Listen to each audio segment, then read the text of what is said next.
Olá pessoal, tudo bem? Meu nome é Celeno Glauber, eu sou médico cirurgião vascular e radiologista intervencionista aqui da Clínica Ives. Eu queria falar com vocês hoje rapidamente sobre o que é embolização. Embolização é um termo que eventualmente a gente vê alguns pacientes falando, alguns têm dúvidas, né? Fulano de tal teve uma embolia, outro fez uma embolização. Muito bem, embolização nada mais é que você causar um entupimento de um vaso sanguíneo através de injeção de algum material dentro dele, tá? Então isso é embolização. Quando é que a gente vai querer fazer isso?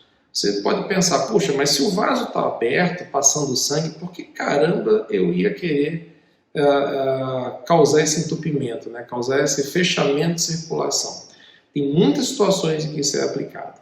Por exemplo, paciente que tem tumores malignos ou benignos. Um exemplo muito comum, que talvez seja um dos mais utilizados, é tumor de fígado, paciente que tem um hepatocarcinoma. O que a gente faz? A gente entra na circulação, entra dentro do fígado pela própria circulação e libera, injeta material que vai causar a parada de chegada de sangue naquele tumor. E com isso o tumor ele deixa de crescer ou começa a crescer de forma bem lenta, por exemplo.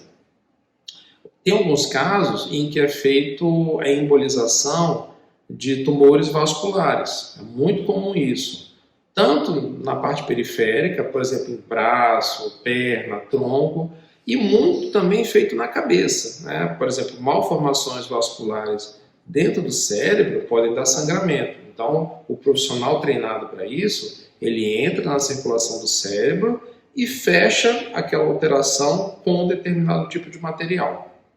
Um outro exemplo também que pode acontecer de embolização é paciente com mioma, mulheres, né, que desejam preservar o útero, não querem ou não têm indicação de retirar o útero, elas podem ser submetidas a um procedimento de embolização dos miomas. O que é isso?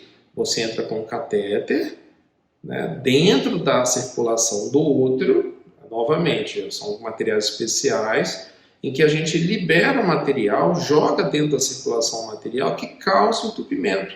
Com isso, o útero como um todo ele vai diminuir de tamanho, ele vai regredir, ele vai sofrer um processo de isquemia. Um outro exemplo de embolização acontece muito em alguns tipos de sangramento digestivo. Existem pacientes que sangram porque tiveram uma úlcera, ou então um tumor no intestino, ou às vezes até por divertículo, né, que são algumas projeções da mucosa do intestino que podem sangrar. E às vezes, ao invés de você abrir a pessoa e tentar achar o sangramento e remover aquele pedaço ruim, em algumas situações é preferível que você apenas interrompa o sangramento. Então você entra com um catéter, vai lá naquele pontinho e joga o material. Esse material pode ser uma mola de metal, pode ser partícula, que são como se fossem pequenos grãos de areia, pode ser também um material líquido, por exemplo, uma cola que você injeta, parecido com essas colas de cianoacrilato que existem, colas acrílicas, nós usamos isso também, são colas biológicas. Outra situação de embolização que nós utilizamos bastante é para pacientes com chamada síndrome da congestão pélvica, em que algumas veias dilatadas dentro da barriga, né, são o que a gente chama de varizes pélvicas, elas dão um sintoma de dor crônica, dor com peso na pelve. E às vezes o que a gente tem que fazer é entrar nessas veias grossas, dilatadas, e fechar a circulação dela, fechar o funcionamento. Tá?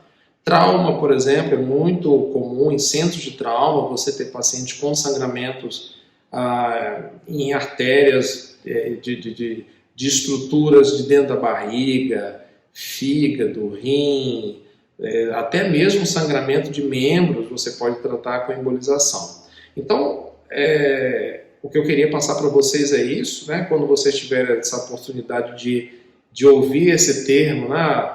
Fulano sofreu uma embolização, é porque alguém propositalmente foi lá e fechou determinado vaso sanguíneo para ter um determinado propósito. Tá? Isso é realmente muito utilizado na radiologia intervencionista, ela tem que ser feita por profissional qualificado, profissional com experiência em manusear material, principalmente, tá?